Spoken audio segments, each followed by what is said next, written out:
Ici Johnny Desroches. Et Julien Lachance. Bienvenue à Pas sorti du bois. Mesdames,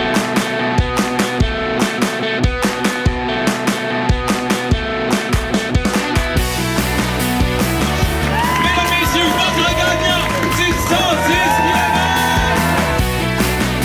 Si tu commences à te sentir bien en courant un ultramarathon, fais-toi-en pas, ça va passer.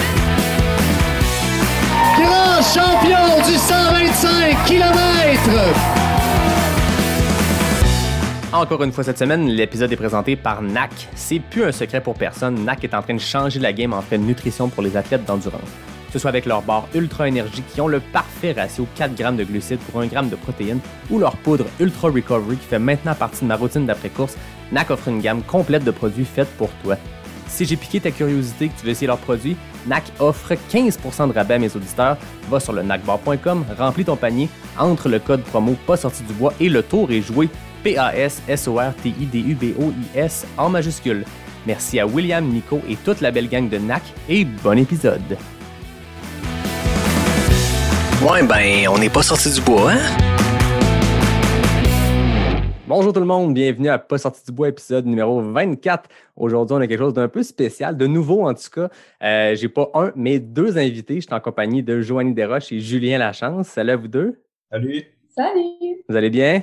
Ça va très bien, toi? Ça va très bien. Merci. Écoutez, c'est un timing parfait parce qu'on a commencé à se jaser pour essayer de booker quelque chose, de faire une entrevue à trois comme ça. Puis là, dans mon timing, j'arrivais le 10 février. Fait que c'est pas un épisode thématique Saint-Valentin. Là, on ne rentrera pas dans ce quétaine-là, mais presque parce qu'on sort l'épisode le 10 février. Donc, à quelques jours de la Saint-Valentin, je reçois un couple. On dirait que tout ça était stagé. Mais merci à vous deux d'être là. Je pense qu'on va avoir bien du plaisir à jaser. Un peu de tout, d'aventure, de trail, de triathlon aussi, de ce que j'ai cru comprendre. Joanie, tu viens du monde du triathlon. Julien, tu viens du monde du trail. On pourra voir comment tout ça s'est mixé. Puis je sais que Joanie, tu as fait ta première expérience en trail il y a quelques mois à l'Ultra Trail Arikana. Fait que j'ai hâte de savoir comment ça s'est passé, ce baptême de trail-là. Mais avant toute chose, la question la plus importante qui vient en début d'épisode, c'est qu'est-ce que vous buvez? Moi, je suis avec une Hop Orange, donc une IPA aux agrumes de la microbrasserie Vox Populi. De mon côté, c'est Instant de Bonheur, donc ça fait bien, je trouve. La brasserie, microbrasserie Vagabond, donc qu'on boit quand même régulièrement et qu'on aime bien. C'est excellent, c'est des bonnes micros québécoises. Ouais. C'est excellent. Moi, de mon côté, j'ai une Des Moines ici, de la microbrasserie 5e Baron à Aylmer. Fait que, Jean de Aylmer, je vous dis bonjour. Puis j'en profite pour remercier les boutiques Cheers de Montréal qui m'ont fourni une douzaine de bières pour mes 12 épisodes à venir. Donc, c'est vraiment trippant d'avoir ce partenariat avec eux. Moi, je me fais gâter. Là, ils m'envoient des bières spécialisées, des bières exclusives. Puis les clients, les gens de Montréal, en fait, si vous regardez la boutique Cheers, vous allez pouvoir trouver ces bières-là, ces sélections québécoises de bonnes bières de microbrasserie. Donc, allez sur le site de boutique Cheers. Ils peuvent même vous les livrer chez vous. Donc, on est à peine jaloux, nous trois qui sommes de Québec, ou en tout cas à Québec présentement.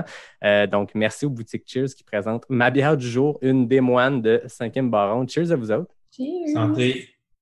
Maintenant que la vraie question a été faite, on peut tomber dans le sujet un peu plus léger. Commençons par le commencement. Je ne sais pas lequel de vous deux veut commencer à se présenter, mais juste me dire un peu votre parcours sportif, peut-être? Les femmes d'abord ou les hommes d'abord? Vas-y, Joanie. Bon, ben moi, c'est assez simple. En fait, ça fait pas très longtemps que je suis dans le monde du sport. J'ai commencé, je pense, en 2012. Avant, je n'étais pas sportive du tout. Là, dans mon enfance, j'étais plus une intellectuelle. Là. Je jouais du piano, je lisais des livres, etc. Et à un moment donné, il y a une amie qui m'a invitée pour un voyage de vélo au Vietnam. Fait que le but, c'est de traverser le Vietnam en vélo du sud au nord. Puis, j'avais jamais vraiment fait de vélo à part du commute là, à Montréal dans le temps. Fait que j'ai décidé d'embarquer dans l'aventure. Puis, cette trip-là m'a vraiment donné la piqûre là, du vélo en particulier. Puis, de fil en aiguille, j'ai commencé à courir. J'ai fait un demi-marathon avec mes sœurs. Après ça, j'avais des amis qui faisaient du triathlon, mais moi, je savais zéro nager, comme beaucoup de triathlètes, en fait. J'ai décidé d'apprendre à nager, partant de zéro. Là, j'ai pris le cours débutant pour les gens qui ont peur d'aller dans le creux. C'est pas mal ça. Avec les flotteurs là, sur le bord des bras. Là. Ça ressemblait à ça. Et c'est ça, mon premier triathlon, j'ai fait un demi-Ironman de Tremblant. Fait que j'ai fait 2 demi-Ironman cette année-là. Puis moi, c'était un peu go big or go home. Là. Fait que l'année suivante, je me suis inscrite au Canadaman, qui est pour ceux qui connaissent pas ça, c'est un triathlon longue distance, mais extrême. Donc, énormément dénivelé. Puis la course à pied, c'est de la course en trail. Puis ça termine ultra bien sur le top du Mont Mégantic. Donc là, Canadaman, 1, 2, 3 fois. En fait, les 3 éditions, j'ai fait le Canadaman. Et c'est ça qui m'a vraiment poussée à commencer la course en sentier. Puis depuis ce temps-là, j'aime vraiment ça courir dans le bois. Puis comme tu disais tantôt, j'ai fait mon premier ultra à l'UTHC cette année, un 65 km qui était énorme pour moi. Là. Fait que j'ai vraiment aimé ça. Puis c'est sûr qu'avoir rencontré Julien, ça fait pas si longtemps, là, mais au printemps dernier, cet été, on a vraiment fait beaucoup de trails. Puis là, je me suis vraiment mis à triper sur courir dans le bois, explorer de nouveaux sentiers. Puis c'est là que je suis maintenant. J'aime ça parce que tu es vraiment très humble dans ton parcours. Tu nous parles des courses. Tu ne nous dis pas que le Canadaman t'a fait 3 podiums à travers les années. Donc, c'est quand même un parcours, oui, go big or go home. Mais en plus, quand tu go big, ça veut dire faire des podiums contre des anciennes athlètes olympiques. C'est quand même impressionnant. Ouais, Lynn, elle m'a mis 2 heures quand même.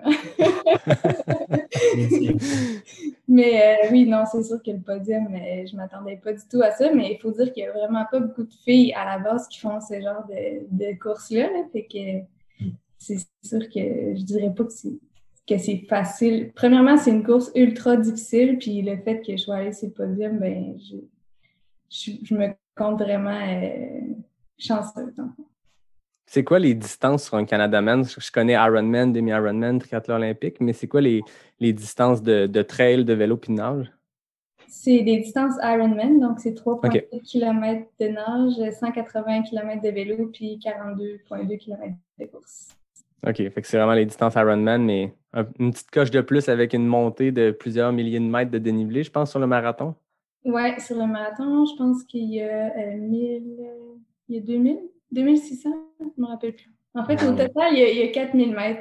Fait que sur le vélo, il y a vraiment beaucoup de dénivelé aussi. Et sur la course, il y a vraiment beaucoup de dénivelé aussi.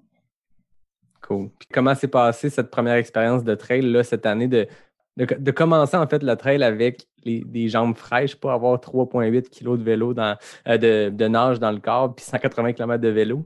Oui, c'est vraiment différent. En fait, c'est vraiment plus facile de courir quand tu n'as pas 180 km de vélo dans les jambes. Mais non, ça a vraiment bien été ma première expérience. C'est toujours le fun quand tu fais une course pour une première fois. Là, comme le Canadaman, ma première édition, ça a vraiment été la meilleure des fois, la fois où j'ai eu le plus de plaisir. Fait que j'étais vraiment en mode exploration du terrain puis exploration de moi-même, de mes limites, des sensations, etc. Fait que je suis allée très conservatrice au début parce que j'avais aucune idée de qu'est-ce qui allait se passer après 40 km. Mais finalement, moi, je suis un peu comme un diesel. Là, fait qu'au début, j'ai de la misère à partir, mais une fois que je suis partie, à la fin, je dépassais plein de monde puis je me sentais vraiment super bien. C'est sûr, j'avais mal aux jambes, mais j'étais en extase. Là. On paye pour ça, avoir mal aux jambes. Ça serait triste de traverser la ligne d'arrivée et être comme bien frais dans les jambes. Là. Exactement. C'est bon ce que tu dis que ta première expérience, autant que Canadaman, que le trail, c'était tes meilleures expériences. Est-ce que tu penses que c'est parce que, je sais pas, il y a une anticipation ou quand tu as fait une fois un Canadaman, tu sais ce qui s'en vient sur la deuxième fois que tu le fais, sur la troisième, alors est-ce qu'il y a une part d'inconnu qui rend ça le fun comme première expérience? Oui, définitivement, il y a une part d'inconnu qui rend ça vraiment le fun. Découvrir des nouvelles trails, des nouveaux sentiers, des nouveaux parcours de vélo, c'est toujours le fun. Mais il y a beaucoup, je pense, les attentes. Fait que la première fois que tu fais une course, t'as pas vraiment d'attente. Tu as un objectif plus au niveau des sensations, de comment tu aimerais finir la course. Mais t'as pas vraiment d'attente. Puis, tu sais, deuxième fois que j'ai fait le Canada-Men, j'avais des attentes, puis tout le monde avait des attentes envers moi aussi parce que j'étais arrivée deuxième l'année d'avant. Fait que c'est ça qui est plus dur à gérer parce que là, tu le fais une deuxième fois, tu vas aller plus vite, tu sais. Fait que c'est moins en mode j'explore, mais plus focus sur la performance un peu. Ouais, tu te compares à l'année précédente. C'est ça, exactement. Ça ne veut pas dire que c'est mauvais. Des fois, on retrouve vraiment une satisfaction à performer puis à se surpasser. Mais je pense que le plaisir pendant la course est toujours plus présent quand c'est la première fois.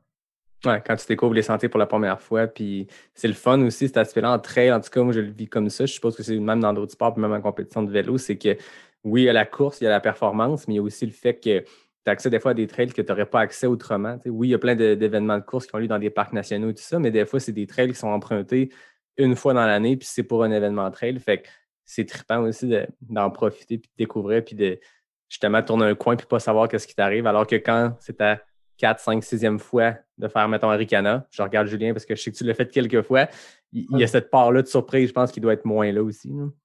Oui, effectivement. De ton côté, Julien, le parcours sportif qui t'a mené à une bonne liste de courses de trail à travers les années? Moi, j'ai toujours été sportif quand même étant jeune. J'ai touché à plusieurs sports, mais jamais de façon très sérieuse. J'ai touché à plusieurs choses.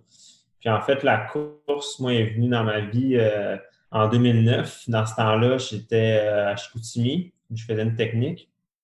Puis en fait, là, je faisais plus un peu de gym, tout ça, mais pas vraiment d'autres choses. Donc, en fait, ce qui se passait, c'est que j'habitais dans les résidences du chef de Chicoutimi, qui était adjacente au campus principal. Ce qui fait que je sortais jamais dehors, en fait, là. Donc, je passais mon temps de ma chambre de résidence, puis le campus, puis je sortais seulement pour faire l'épicerie, puis pas mal ça. Fait qu'à un moment donné, j'en ai jamais sorti dehors, c'est pas trop bon, là. Donc, je me suis mis à prendre des marches. C'est ça, juste assez de sortir dehors, prendre des marches. Puis après ça, j'ai des amis qui sont inscrits à 10 km là, ici à Québec. Une vieille course là, qui n'existe plus. Puis, donc, c'est comme ça, en fait, qu'ils m'ont embarqué là-dedans. Je voulais faire en 10 km début mai là, en 2009. Et que j'ai dit oui. Puis après ça, c'est quand même resté, mais beaucoup moins, pas autant sérieux qu'aujourd'hui, ça, c'est sûr. Là. Donc, j'ai commencé à faire des 10. Après ça, toucher un peu au demi, mais jamais là, de façon très sérieuse. L'hiver, je courais pas vraiment. Puis j'étais beaucoup en surpoids, là, donc je courais, mais avec beaucoup de surpoids parce que je faisais pas attention à ma bouffe, puis je m'entraînais un petit peu, mais pas tant que ça. Puis, fait que ça a duré à peu près 3 ans. Puis à l'hiver 2012, j'ai perdu beaucoup de poids. Donc, ça a fait que mes temps ont vraiment beaucoup diminué sur 10, sur demi, juste par la perte de poids là, durant l'hiver. Puis, j'ai vu, après ça, les premières compétitions au mois de mai, là, en 2012, ben là, tu sais, mes temps ont vraiment drastiquement descendu. Fait que ça m'a vraiment motivé. Puis après ça, ben là, j'ai joint un peu le club du cours nordique, c'est à Québec. Il y avait un club d'intervalle les mardis. Je me suis joint à eux. Fait que j'ai commencé à comprendre un peu comment ça fonctionnait, là, les intervalles, les longues sorties, le volume, l'équipement, tout ça au fur et à mesure. Puis après ça, 2012, j'ai commencé l'université. Puis à l'université, j'ai continué de courir avec un peu des clubs. Je me suis beaucoup encore amélioré jusqu'en 2015, dans ma dernière session universitaire où que je rentre dans le Varéor, dans l'équipe de cross-country. Donc, à ma dernière session, ben, j'ai fait une saison de cross-country. Puis après ça, c'est ça. Là, ça a continué. Puis à partir de là, ben, j'ai vraiment beaucoup plus focusé sur la course, puis augmenter le volume, puis plus comprendre comment ça fonctionnait. Puis la trail, ben moi, ça fait quand même depuis 2010 à peu près là, que j'en fais, là.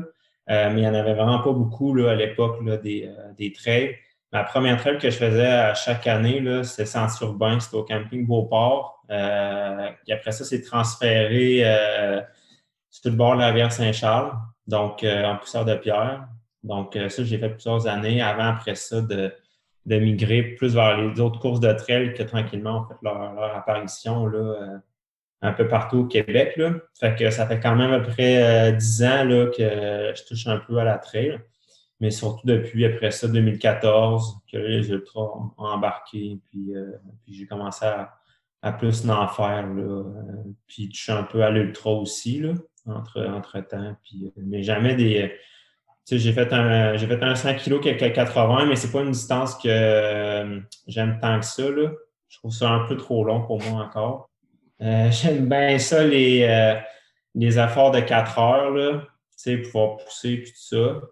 Puis, c'est vraiment parce que, tu sais, on fait plein d'affaires, plein de sports puis tout ça. Fait qu'à un moment donné, ça prend tellement de temps que tu coupes dans autre chose. Fait que je pense qu'il y a ça. Puis, tu sais, l'hiver, ben là, il y a le ski de fond, la raquette, là, qui fait que on court beaucoup moins. Donc, ça. Le vélo, ça finit plus, là. Fait que ce qui fait que s'entraîner pour des 100 miles ou même des 100 kilos, ça demande vraiment plus d'investissement. Fait que puis moi, ma limite en ce moment, c'est que ça ne me tente pas de courir toute une nuit. Donc, si je me rends là, c'est que c'est vraiment trop long puis que je vais peut-être me tanner là, avant. Là. Donc, j'aime encore ça racer. Là, donc, j'aime autant ça faire des 10 kilos sur route. Je touche encore beaucoup à la route, beaucoup à la track. J'aime vraiment ça, en fait. Là. Donc, j'en fais encore beaucoup. Puis, j'incruse la trail durant l'été là, en masse là-dedans. Puis, on en fait pas mal les fins de semaine. Là. On essaie d'explorer beaucoup. Là. Donc, mais c'est pour ça, maintenant, ça devient moins focus sur une distance précise, mais plus touche à tout. Là. Fait que, peut-être moins performant dans un créneau particulier, mais tu deviens vraiment plus complet comme athlète, puis surtout, tu fais ce qui te tente. Là. Ben, c'est ça, c'est une question de s'amuser aussi là-dedans. Vous êtes deux athlètes, je considérais élite, là, je veux dire, quand on gagne des courses ou quand on fait des podiums à des courses comme ça, mais la vie étant ce qu'elle est, il y a à peu près juste Jim Wamsley et Anton qui gagnent leur vie avec ça. Fait que des fois, il y a une question de oui, c'est le fun de performer, puis je suppose faire des podiums comme tu en as fait en masse en trail, Julien, mais à un moment donné, c'est le fun aussi de toucher à tout puis avoir du plaisir au-delà de juste l'entraînement. Là. Ah, puis c'est bien important là, parce que sinon, tu te tannes puis t'arrêtes, là, je pense. Là. Fait que, ben non.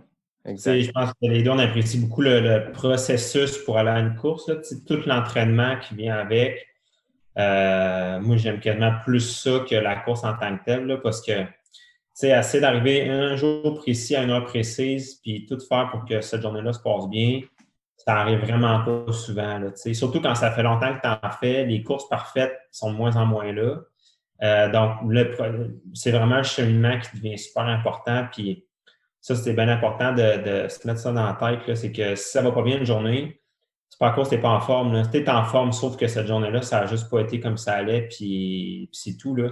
Fait que c'est vraiment le processus qui est le fun, je trouve, pour se rendre à des longues distances ou à quelque chose que tu n'as jamais fait, puis l'exploration, tout ça. Là. Puis au nombre de courses qu'il y a dans une année ou qu'on peut faire de manière à ne pas se brûler le corps, ben il faut apprécier l'entraînement. Là. Je veux dire, c'est un sport qui demande, je ne sais pas c'est quoi le ratio, mais 98% d'entraînement pour 2% de race day. Là. Une grosse saison, tu fais quoi? 5, 6, 7 événements, mettons juste de trail ou d'ultra. Il faut que tu apprécies les autres 360 jours où justement tu fais autre chose. Là. Ouais, tellement. Vous avez un profil, les deux, très multisports. C'est ça qui est le fun. C'est le fun de vous suivre aussi dans vos aventures puis dans vos, justement, de touche à tout. Le ski là-dedans, comment c'est rentré? Parce que je pense que vous faites les deux beaucoup de ski, beaucoup de tu le disais, Julien, de course raquette, vélo, nécessairement avec le triathlon. Fait que ça fait beaucoup de sport. Est-ce que un de vous deux a fait connaître un sport à l'autre ou vous étiez les deux comme déjà éparpillés puis vous êtes rencontrés puis là, vous êtes mis à faire à peu près de tout?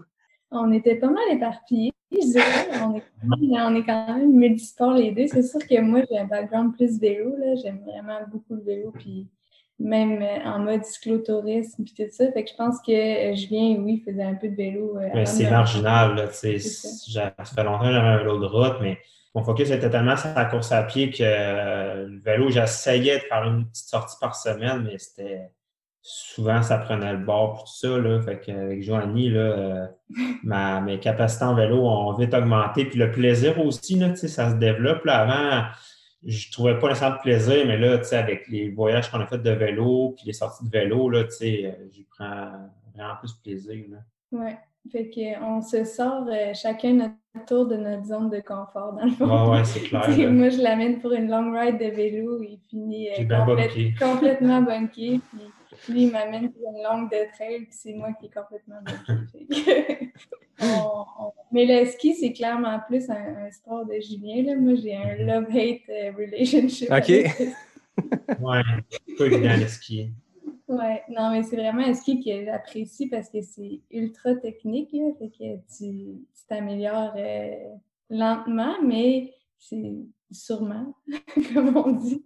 Mais ouais, mais c'est vraiment difficile pour vrai. C'est un sport qui est ultra tough, qui fait travailler le corps au complet. Puis j'apprends de plus en plus à aimer ça avec Julien qui en fait beaucoup puis qui est vraiment mordu de ski de fond. Là.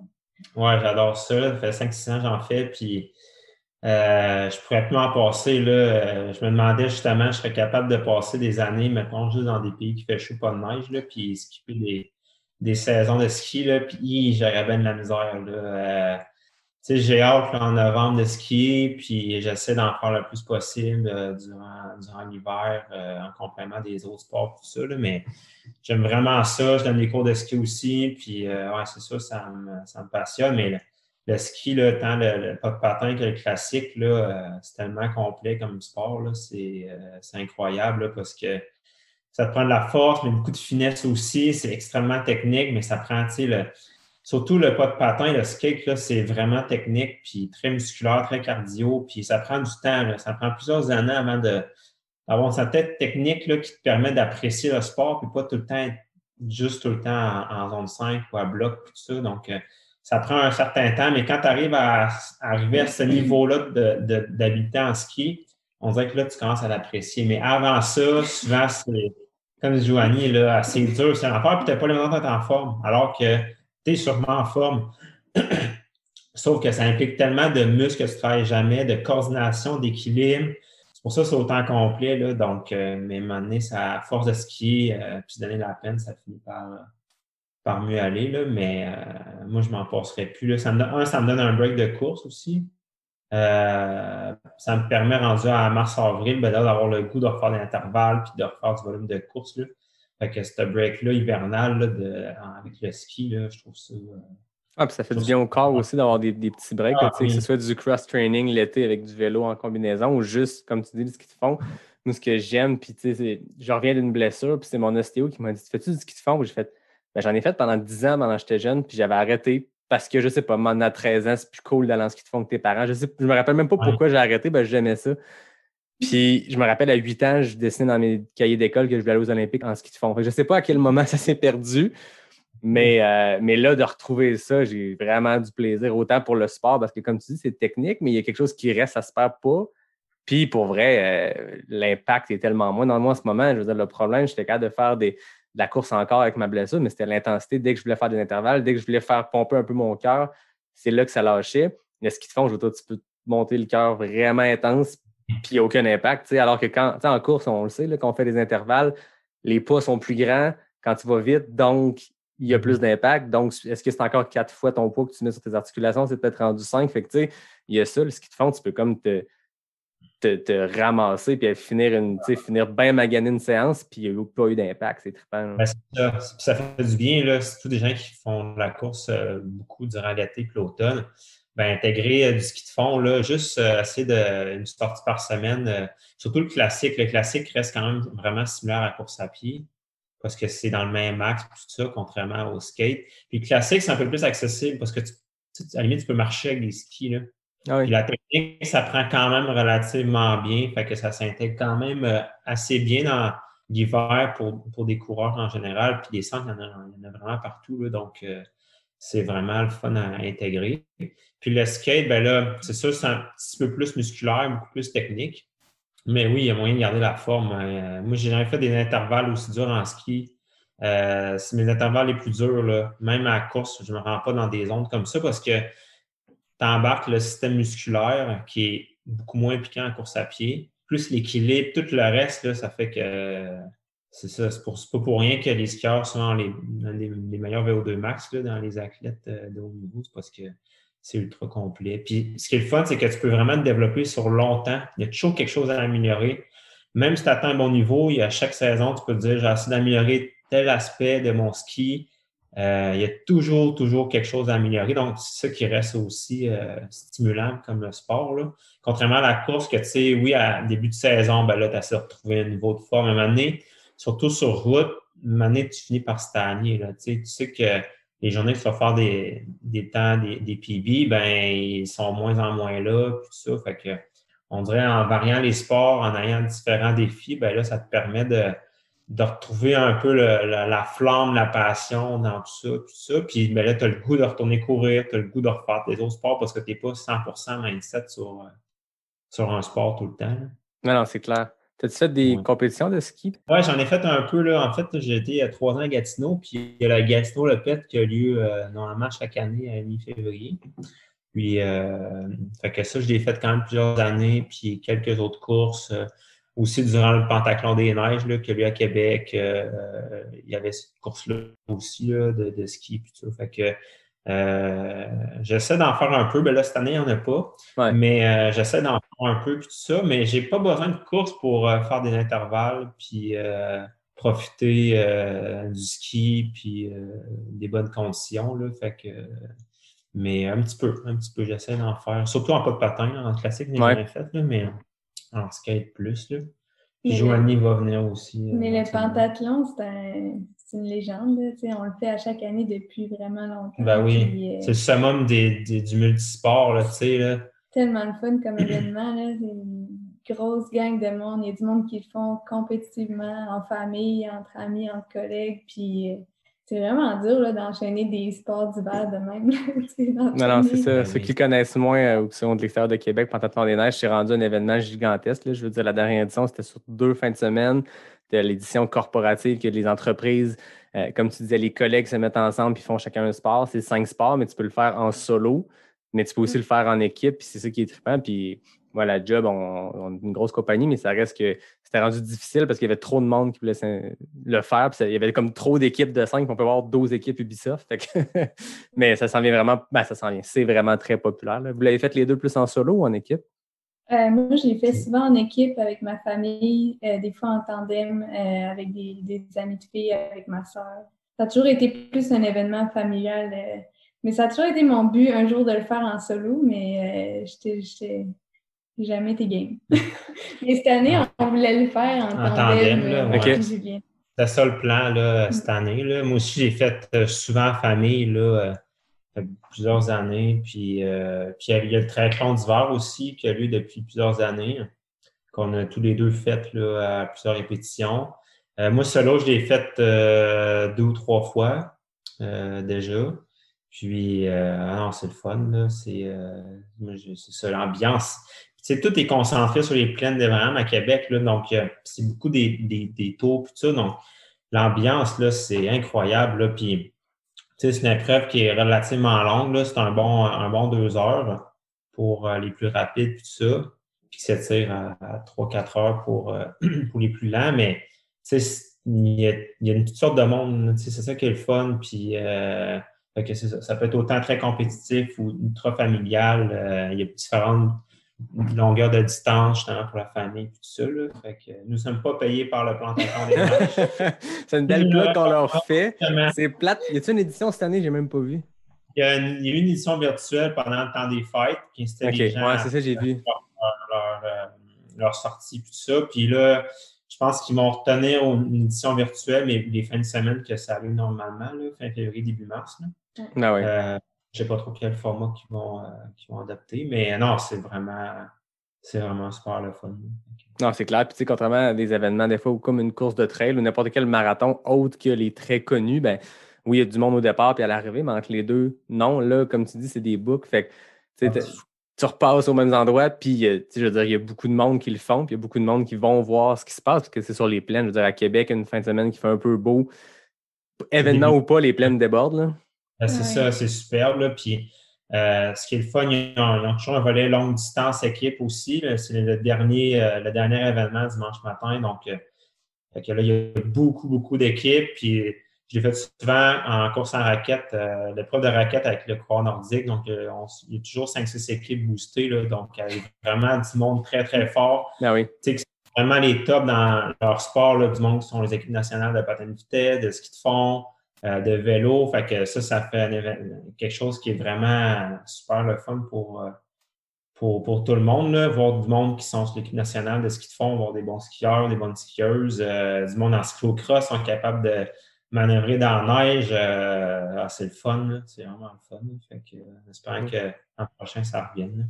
Oui, c'est clair. Ben là, on en parle depuis 5 minutes, mais on n'a pas dit c'était quoi les 5 sports. Juste pour ceux qui sont comme, c'est quoi le pentathlon? On peut avoir plus d'infos.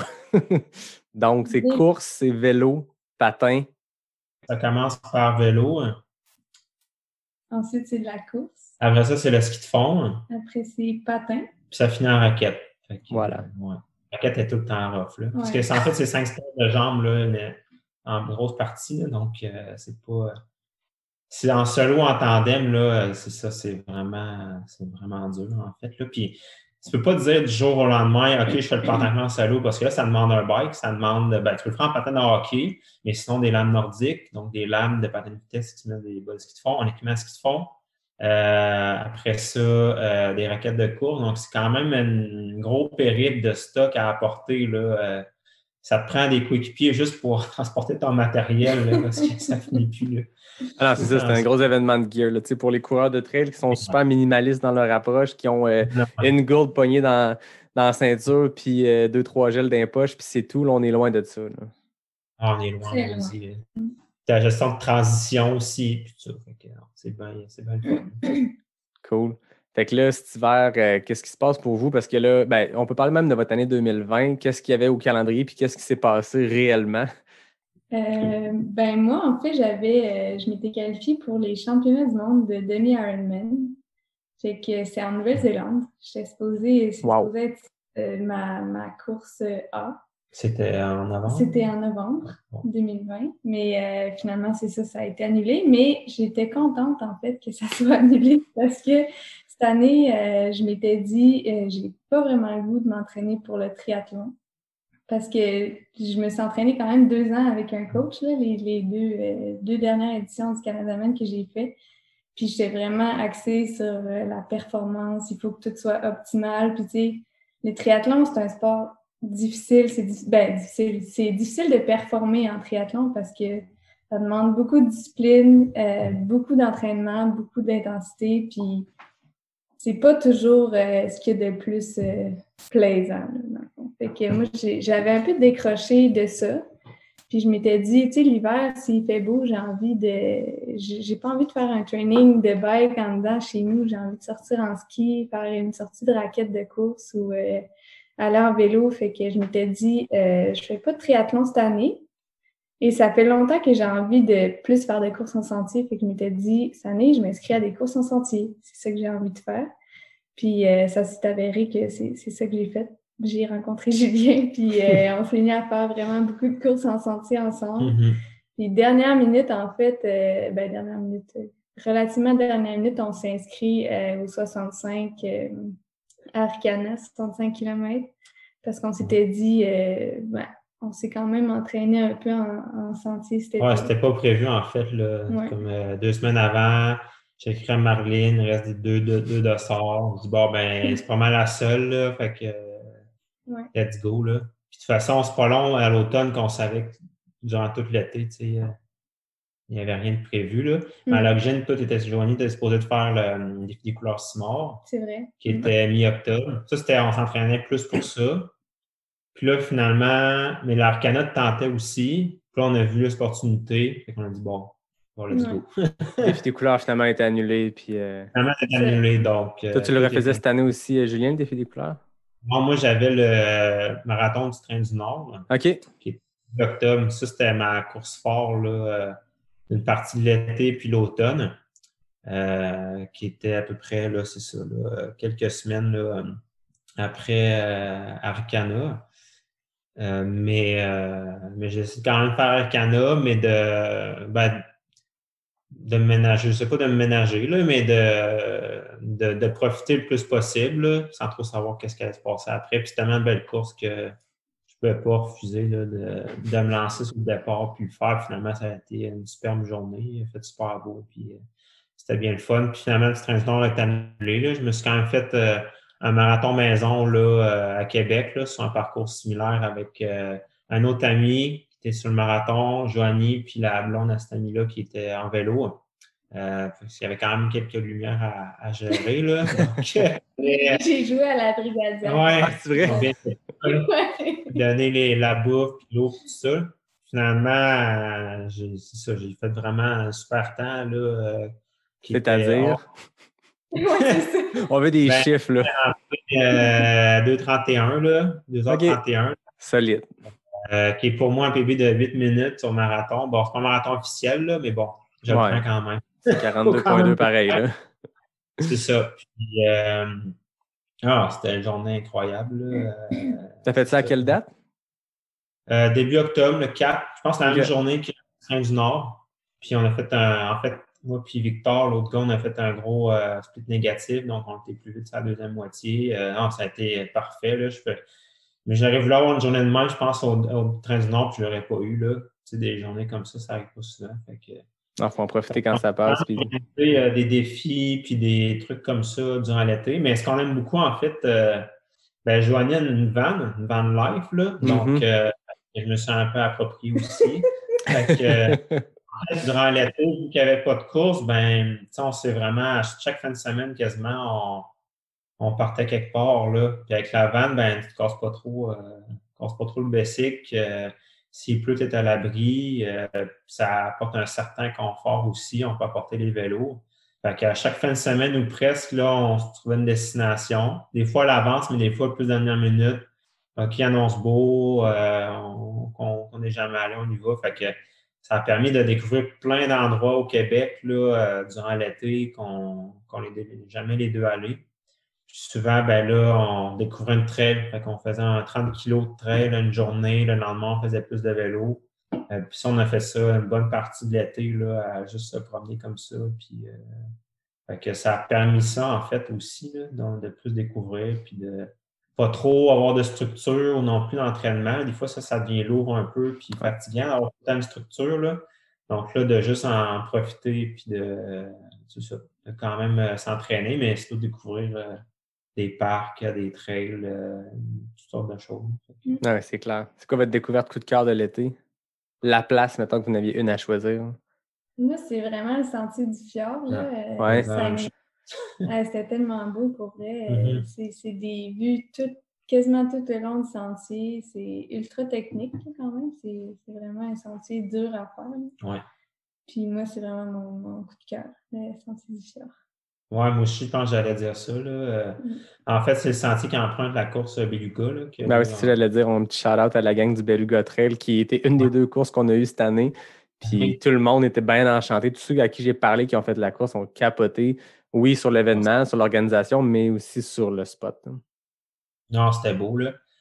Sinon, écoute, il y a tellement d'endroits. Là, on est allé en vacances en Gaspésie, là, fait que, tu sais, tout ce qui est le Mont-Albert, Mont-Lac-Cartier, c'est tout le temps impressionnant. Tu as vraiment l'impression d'être plus en montagne, là, tu sais, qu'ailleurs, là, parce que tu as vraiment des sommets dégarnis, puis tu as vraiment l'impression d'être dans un autre univers, quasiment dans les Rocheuses. Ou il y a un petit fil Boulder, Colorado, puis je sais pas si vous suivez des coureurs de ce coin-là, mais tu sais, tu te dis, ils ont ça dans leur backyard, puis ils font des runs justement dans des monts chauves et tout, puis tu arrives un peu dans les chic-chocs, tu arrives dans cette section-là, Mont-Albert, Bon-Jacques-Cartier, puis tu as vraiment ce fil-là, puis tu te sens, c'est pas le type de montagne qu'on a au Québec, tu sais, les trails où Arikana ou QMT, où ces courses-là ont lieu, c'est des trails typiquement québécoises, bien grosses forêts profondes, denses de conifères, super techniques, racines un peu humides.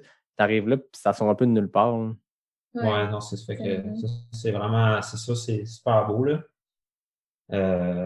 Probablement, je l'oublie, là. On a été partout, là, mais... On s'est beaucoup promené, là. Donc, tout le temps, souvent en camping, là, en fait, avec la van, là, ça va super bien. Donc, non, c'est ça. Ça a permis de plus découvrir le Québec, là. Je pense comme bien des gens, en fait, là, de rester au Québec, découvrir des parcs. Là, je pense que les parcs de la CEPAC qui ont été envahis là, cette année. Là, c'était fou. Fait que c'est ça. C'est comme un mal pour un bien, finalement. Là. Ben, je pense que les gens aiment leur Québec, mais ils s'en rendent pas compte parce qu'on a facilement accès à des voyages ailleurs. Puis tu as les États-Unis à côté, tu as l'Europe où justement il y a toujours des bons rabais sur les billets quand tu regardes un peu hors des saisons touristiques. Avec les gens ont tendance dès qu'ils ont des vacances, à sortir. Puis cette année, ben, faut voir le positif qu'il y a eu. Là. Je veux dire, on pourrait faire une liste d'épiceries bien longue de tout ce qu'il y a eu de mauvais avec la COVID, mais il faut s'en revirer puis oublier ces affaires-là puis se concentrer sur le positif. Il y a tellement plein de belles choses qui se sont passées. Autant, j'ai parlé à tellement de coureurs qui, justement, n'ont pas eu d'événements, fait qu'ils sont mis à faire autre chose, puis ont retrouvé peut-être... il y a des gens pour qui ils s'entraînaient parce qu'ils étaient inscrits à des courses, puis tentent dans une espèce de routine où tu te sens obligé. J'ai mon dossard pour QMT, fait qu'il faut que je m'entraîne.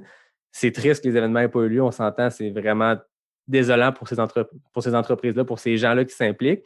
Mais pour les coureurs, on était chanceux, on peut continuer à courir, puis des fois, tu te rappelles pourquoi tu cours quand tu n'as pas un dossard, puis tu as quand même le goût de te lever puis d'aller jouer dans la montagne. Puis, comme vous dites, peut-être une pression qui est là de moins. Là, quand tu as un entraînement, puis il faut que tu fasses tant de cas, puis tu sais qu'il faut que tu le fasses en temps de vitesse pour réussir à avoir ton objectif. Et là, il n'y a pas de course avant l'an prochain, fait qu'on peut chiller un peu plus, puis arrêter à un spot, puis profiter de la vue. Là. Ben oui, exactement. Mais nous, on profite de la vue, même si on fait un entraînement en passant. J'espère. Ben, je pense que l'esprit trail est de même en général. En tout cas, tout le monde avec qui je parle, moi, je suis de même. Il y a bien des runs que tu te dis, ça ne rentrera pas dans mes records personnels, mais on s'en sait que ça a été beau. On a eu de belles températures, des vues écœurantes, t'arrêtes, t'en profites. Je pense que ça fait partie un peu de l'esprit trail. Puis souvent, moi, l'expression que j'aime le plus en trail, que j'abuse parce que des fois, il y a des journées un peu plus relaxes, que c'est juste être du temps sur tes pieds. Tu sais, l'expression de time on your feet, puis même si c'est une journée que tu es plus en mode power hike, puis au lieu de pousser puis d'être bien magané le lendemain, tu y vas un peu plus relax, ben c'est du temps sur tes jambes, puis tu en as besoin quand tu fais de l'endurance puis tu fais de l'ultra. Là.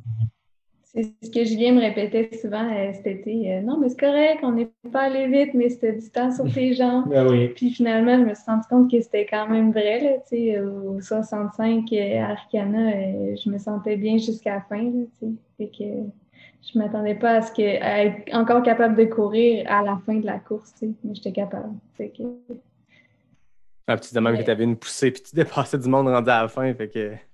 Oui, c'est ça. Je me sentais quasiment mal. Mais... ah, mais là, faut pas. Là. Toi, Julien, le marathon du Train-du-Nord, c'était-tu dans le but d'aller faire un PB personnel ou c'était aussi parce que tu voulais aller chercher un temps à Boston et tout ça? Les marathons, j'en ai fait quelques-uns. Là, je ne sais pas, je n'ai pas compté, peut-être une dizaine. Là, puis, en fait, c'est que moi, mon PB sur marathon 2,39 était fait à Ottawa en 2016. Puis, il tannait un peu parce que j'avais fait des 10, puis je savais que je pouvais vraiment mieux faire que 2,39. Mais l'entraînement marathon est vraiment dur. Là. Ça demande beaucoup de discipline. Puis partir des longues sur la route de 2 heures, là, c'est pas évident. Là. Puis fait que ça m'intéressait de moins en moins. Surtout, en fait, des marathons de printemps. Là. Ça, j'en fais plus parce que faut que tu cours durant l'hiver. Puis l'hiver au Québec, faire de la qualité, il faut que tu le fasses sur ton tapis. Là. Donc, c'est pas question. Là. Ça ne m'intéresse pas du tout. Puis avec le ski et tout ça, je rentre beaucoup moins de volume de toute façon à l'hiver. Là. Fait que j'ai des amis en fait à Gatineau on s'est dit qu'on essayait de faire le petit train du Nord qui était début octobre. Fait que pour moi, ça fitait bien parce que tu as tout l'été, tu rentres quand même du volume. Après ça, tu rentres dans du spécifique. Après ça, plus pour la fin de l'été. Fait que c'est quand même pas trop pire. Là. Donc, je voulais juste améliorer mon temps, puis c'est tout. Là. Donc, finalement, ben c'est ça. J'ai fait amplement mieux que ce que je pensais. Là. Donc, c'est bien. Tu mets la barre haute pour ta prochaine tentative de PB. Là. Mon dossard pour Petit Train du Nord, en fait, est reporté à 2022. Fait que là, le but, ben, c'est peut-être de casser là, le fameux 2h30, là, qui serait pour moi vraiment un gros accomplissement là, parce que ça serait un bon check. Là. Ah, c'est extrêmement rapide, on s'entend. Là. Jamais j'aurais pensé me rendre là, sur ces distances-là, juste en reculant de 3-4 ans en arrière. J'ai commencé à m'améliorer un peu sur 5, sur 10, là, mais maintenant, ça devient plus difficile. Là. Donc, ça devient une question de secondes aussi, tu sais, qui est... Ouais, c'est ça, puis de bonnes journées, tout là, donc c'est ça, c'est pas évident. Là, donc, mais j'aime encore ça, faire de l'intervalle sur la route, puis faire de la piste, puis tout ça. Donc, puis ça va bien, tu sais. J'aime ça, puis ça va bien. Je rentre des temps que je suis encore très satisfait, donc ça me pousse à juste continuer. Puis j'ai du monde avec qui m'entraîner. Moi et on en fait ensemble. les deux, on court pas ensemble, mais on fait les mêmes séances dans ce sens-là. Donc, pour ça, c'est le fun aussi, là, d'avoir au moins quelqu'un, dire, OK, aujourd'hui, on fait telle affaire. Même si on n'est pas à se tirer un ou l'autre, ben, on le fait en même temps. Donc, ça, Est-ce que ça vous aide pour votre discipline d'être les deux des athlètes qui, je veux dire, il y a une organisation, on le disait tantôt, vous aimez ça, faire multisport et tout ça. Ça reste que quand tu as des objectifs, que ce soit le marathon, que ce soit Arikana, à un moment donné, à travers les sorties le fun de fin de semaine en van, il y a aussi du spécifique qui doit être fait. Est-ce que ça vous aide? Avez-vous vu un changement entre le avant et le après, d'être à deux ensemble dans cette discipline-là?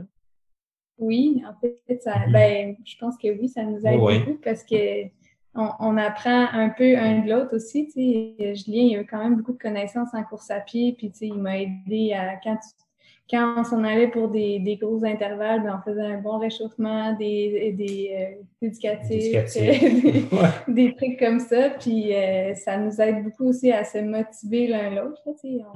On se dit, OK, on va faire des intervalles mardi, jeudi. Puis sinon, ben, pour le vélo, je pense que ça nous aide aussi parce que moi, j'ai quand même une bonne expérience d'entraînement en vélo, fait que j'aide.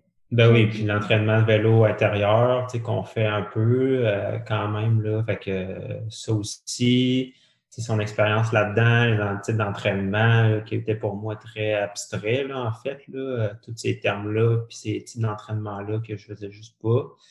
Puis tu sais, je pense que les deux, on est quand même disciplinés. Si on fait chacun nos affaires de notre côté, on est quand même capable d'arriver à... Ça fait longtemps qu'on s'entraîne, puis on a des objectifs, puis on est capable de se motiver à les faire, même si on est juste un et l'autre, mais les faire les deux ensemble, ben, tu poses moins de questions, puis surtout, tu diversifies plus, là. Tu sais, diversifier les sports, puis les types d'entraînement, puis des fois, tu penses à des affaires que tu ne penserais pas avant par toi-même. Puis tous les experts le disent que la clé, c'est de diversifier les sports. Même quand tu es en spécifique, les plus grands athlètes de course sur route ou de trail ou whatever, ils disent que c'est pas soutenable les gens qui font qu'un seul sport d'une seule façon pendant longtemps. Tu sais. Exact. Les grands sportifs de trail qu'on voit, que moi je suis, que je connais, ben c'est à un moment donné, ils sont mis à se diversifier parce que 2, 3, 4 saisons à faire des semaines de 200K, 250K, c'est pas soutenable, c'est pas intelligent. Non, surtout la course à pied, c'est un sport d'impact, c'est extrêmement dur sur le corps. Là. Puis, si tu juste bien spécifique, ben, tu as une bonne progression peut-être, mais c'est ça, sur du moyen long terme, là, c'est pas envisageable pour la motivation puis pour le corps. Là. Donc, c'est pour ça de diversifier ce que tu fais là, durant l'année. Là, c'est vraiment bien important pour ces différents aspects-là. Puis tout devient un peu complémentaire. Là. Donc, tout aide, tous les sports aident entre eux. Là. Puis, tu sais, je pense que les deux, notre but, c'est pas de devenir un meilleur coureur, juste de devenir un meilleur athlète en général, d'être le plus complet possible. Puis de sentir que, tu sais, on touche à beaucoup de choses, puis qu'on se débrouille dans tout, puis qu'on est capable d'évoluer dans tout ça. Puis d'avoir plusieurs options, tu sais, l'hiver, si tombé une bordée, c'est pas beau, ben, moyen pour courir sur l'asphalte ou le ski, ben, il y a la course en raquette. S'il y a du verglas, on a le bike en dedans. Ce qui fait qu'on n'est jamais au dépourvu, puis il n'y a jamais quelque chose qui me dit « Ah, ça ne me tente pas, mais tu es obligé de le faire. » Fait que, il n'y a jamais de bonne raison de ne pas sortir. Tu ne peux pas dire « Ah, ben, moi, je fais un coureur, je fais juste de la course, puis aujourd'hui, il y a du verglas, je ne peux pas y aller. » Tu as d'autres options, puis c'est bon aussi pour l'entraînement. Je pense qu'on s'aide aussi d'une autre façon, c'est que Julien, il me pousse beaucoup là, pour la course à pied. Je me suis quand même améliorée en temps et en distance. Puis moi, j'apprends un peu à Julien à se reposer. Oui, ça c'est mon gros problème parce que pendant des années, j'ai jamais eu de coach, à part quand j'étais à Sherbrooke. Là. Mais je me suis vraiment toujours autogéré. Puis c'est sûr que pour moi, j'apprécie beaucoup le volume. Là. Je suis capable d'en prendre beaucoup. Là. Puis d'en prendre. Puis je sais pas si c'est un mélange du multisport ou juste de ma génétique, mais je me blesse quasiment jamais, en fait, là. Je pense que c'est un mélange de tout ça. Fait que, tu sais, let's go, on en remet, puis ça va payer, puis tout ça. Fait que des fois, ça paye, des fois, ça paye pas. J'ai déjà des bons build-up incroyables, mais juste un peu trop qui fait que, rendu journée de la course, ben, ça se passe tellement pas bien, là. Ça, j'en ai vécu souvent. Puis, mais des fois, tu n'apprends pas, tu sais, parce que tu es juste avec toi-même, puis tu te dis, OK, ben, tu te reposes, mais tu ne te reposes pas vraiment, puis tu recommences tout de suite. Fait que quelqu'un qui est plus, tu sais, qui avait quelque chose d'une structure, qui avait des journées off, puis que ça fonctionnait bien, ben là, j'inclus des journées off pour faire autre chose. Puis ça, ben moi, ça m'apporte beaucoup là, de changer, de pas juste penser au sport, puis tout ça, puis de prendre des journées off pour faire autre chose, puis d'apprécier ces journées off-là, là, de ne pas le voir comme un fardeau, ou de ne pas le voir comme un moment, OK, je pars du fitness, ou je perds un moment de m'entraîner, ou tout ça, mais de le voir plus comme un gain à l'entraînement, puis... c'est ça, parce que la récupération, c'est de l'entraînement. Si tu récupères pas bien, tu n'iras pas plus vite. C'est ça. Fait que moi, c'est ça, c'était un gros apprentissage à ce niveau-là. Puis j'étais habitué de faire vraiment des gros volumes de courses, puis tout ça, puis bien les encaisser. Mais à un moment donné, c'est ça. Là, il y a des journées, tu peux enchaîner des courses, puis que ça se passe bien. Mais à un moment donné, c'est ça. À un moment donné, c'est sûr, ça finit par extrêmement taxant là, sur le corps. J'aime ce que tu dis, Joanie, que la récupération, c'est une sorte d'entraînement, c'est une forme d'entraînement, puis c'est nécessaire. Puis je pense que, je veux dire, je parle à toutes sortes de coureurs, de toutes sortes de niveaux, de toutes sortes d'âges aussi. Puis l'âge, des fois, ça n'aide pas non plus ce côté-là. La récup, elle devient, je pense, de plus en plus importante. Puis je veux dire, on ne rajeunit pas. À chaque année, on est plus vieux. Puis on a, ben bon, moi, ça fait, je pense, 12 ans que je cours, 11 ans que je cours. Puis je sens que il y a des choses, des petites douleurs, des petites patentes qui n'étaient pas là avant. Puis de récupérer, je pense que c'est nécessaire pour la longévité dans le sport aussi. Là. Peu importe c'est quoi les objectifs, peu importe c'est quoi le sport, juste de se donner le temps de se réparer. Hein. Oui, physiquement et mentalement. Là, des fois, ça fait du bien de juste prendre un break mental. Tu sais. De pas juste penser à ton prochain entraînement, de pas juste penser à ta course.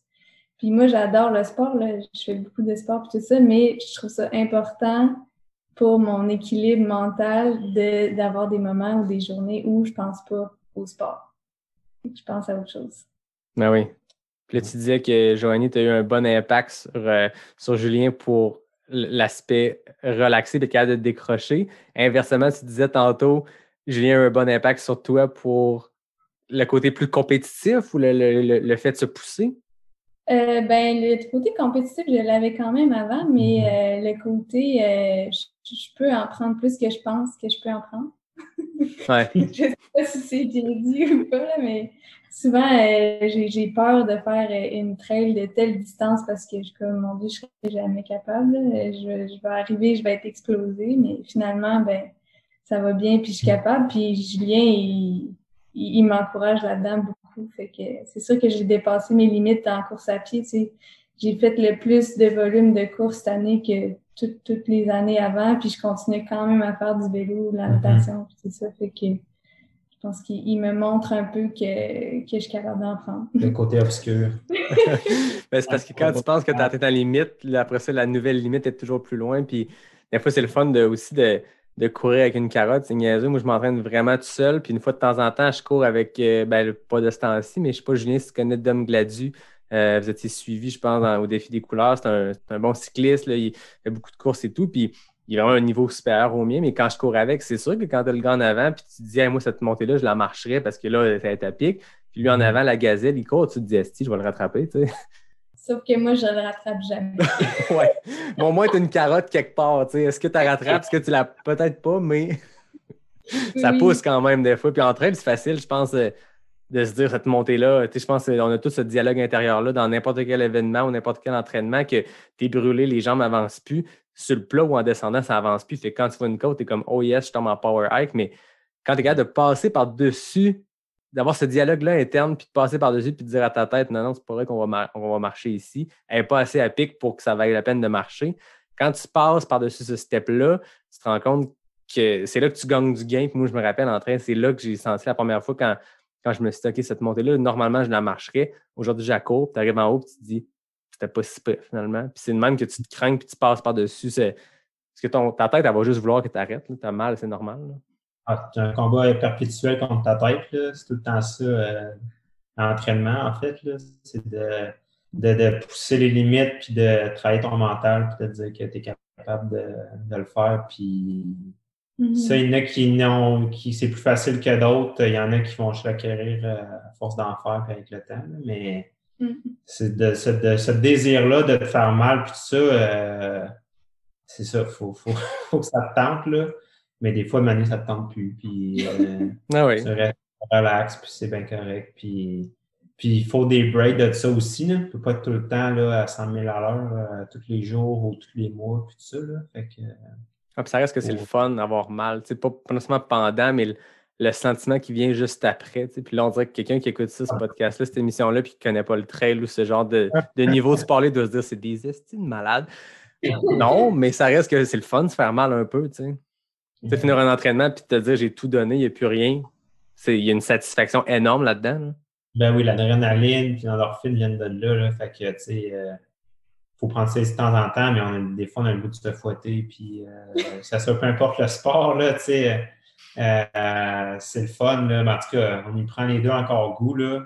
Donc, puis moi, c'est pour ça, en fait, que j'aime encore les courtes distances. Là. Donc, j'aime encore m'entraîner pour des 10 kilos sur route ou des demi. Puis en trail, ben, j'aime beaucoup les 30, 50 kilos, même plus court, parce que j'ai encore ce feeling-là de pouvoir racer, de vraiment tomber dans des zones où tu ne peux pas jaser puis que tu pousses fort tout ça pendant quelques heures. J'aime encore ça que de juste partir comme pour une longue randonnée ou pour en race, je parle là, pour longtemps, tout ça. J'aime ça, mais j'apprécie encore plus, je pense, les épreuves plus courtes, puis c'est ça, les épreuves plus courtes que tu peux vraiment te vider complètement, puis te vider d'une autre façon, là. Je comprends, c'est différent comme effort, là. C'est ça, c'est différent comme sensation, là, mais en fait, j'aime beaucoup les distances de 50 km, là, puis fait que on dirait que tu peux vraiment t'arracher, puis une gestion un peu là-dedans aussi, mais c'est ça, tu as un peu de marge de manœuvre, puis c'est ça, chaque personne trouve un peu sa distance dans laquelle il fit, puis tu sais, l'ultra n'est pas une fin en soi, là, dans le sens que, tu sais, il y a beaucoup on véhicule beaucoup de toujours faire plus long, puis surtout les gens qui connaissent moins ça, si tu es un coureur, ben c'est pas de marathon, tu n'es pas un vrai coureur, c'est vraiment un aspect qui m'acharne, là, puis que j'ai ça, en fait, parce que, tu sais, c'est pas à cause que tu fais plus long que tu es plus en forme. C'est pas à cause que tu cours des ultras que tu connais plus ça que les autres qui font juste des 10-20 kilos de trail. Puis cet aspect-là, il y a beaucoup de poussé, je trouve, dans les événements ou dans les magazines, tout ça, de la distance reine, c'est la distance la plus longue. Mais en fait, tu sais, à Arcana, il y a des temps qui se font sur le 65 qui sont vraiment plus impressionnants que certains temps qui se font sur le 125. Tu tombes dans des zones de difficulté, dans des zones aérobiques vraiment plus dures sur le 65 ou sur le 42 ou même sur le 28, là, tu sais. Donc, qui deviennent une performance qui sont tout aussi valables et équivalentes, mais sont moins valorisées parce que tu ne fais pas plus long. Donc, c'était le fun cette année. Excuse-moi, Julien, je te coupe, je rebondis sur ce que tu dis par rapport au 28. J'ai l'impression, comme tu dis, que c'était comme l'épreuve reine du dimanche, mais tout le monde se focusait beaucoup sur les longues du samedi. Puis on dirait que cette année, ils ont fait l'Aricana loup solitaire. Puis ça a permis de voir des gens de trail habitués de la longue distance. J'ai vu Guillaume Barry, qui était mon premier invité, qui avait gagné le 125, qui est allé le faire, je pense, avec Elliott. Puis les gars, c'est des super coureurs, mais je pense qu'ils focusent dans leur entraînement sur du très long. Puis de les voir sur 28, c'était le fun de voir ça. Puis les gens sont plus mesurés à ça. Moi, je ne me serais jamais inscrit à un 28 de ma vie parce que je suis plus à l'aise dans du long parce que je ne suis pas rapide comme coureur. Mais là, tu dis, l'événement est là, c'est cool, on va aller l'essayer le 28. Puis c'est vraiment trippant comme effort. Puis j'ai monté la montagne noire probablement 6 fois plus vite que je l'ai faite à la fin de mon 125 quand je voyais des choses bizarres dans la forêt et que j'avançais plus. Tu sais. Puis il y a de quoi de le fun de se challenger puis de revenir à ces distances-là peut-être. Puis on le voit beaucoup, tu sais, à un autre niveau complètement. Kylian, là, pendant des années, c'était plus long des aventures multijours. Puis l'année passée, il a focusé sur que des distances marathon de montagne. Puis c'est un entraînement complètement différent. Puis ça a inspiré le monde à se dire, ah, c'est vrai, il n'y a pas que les ultras, il y a du 42 de montagne, du 30 de montagne. Puis c'est complètement différent comme sport. Puis c'est le fun parce qu'on se parle, là, toi et moi. Puis la semaine prochaine, je reçois Julien Yamba. Donc, c'est mon spécial double Julien. Puis Julien Yamba, c'est un solide coureur qui fait des très longues en entraînement. Mais en course, il focus beaucoup sur ces courtes distances-là. Puis il est extrêmement performant dans ces distances-là aussi. Hein. Oui, mais à un moment donné, tu fais un peu ce qui te tente. Ben oui, c'est sûr. Pas tout le monde. Moi, je fais pas de cours parce que j'aime pas ça m'arracher tout le temps dans des événements. Toi, je sais que tu adores ça, Voilà, mais c'est pas tout le monde qui aime ça faire de l'intensité. Puis, il y en a qui ont beaucoup tendance à se blesser aussi quand ils font ça, dont moi. Donc, je sais que sur du longue distance, la trail, je suis plus capable de supporter ça, puis j'aime plus ça, tu sais. À un moment donné, tu fais une course parce que tu aimes l'entraînement pour te rendre à cette course-là. Mais moi, j'aime ça faire de la longue distance.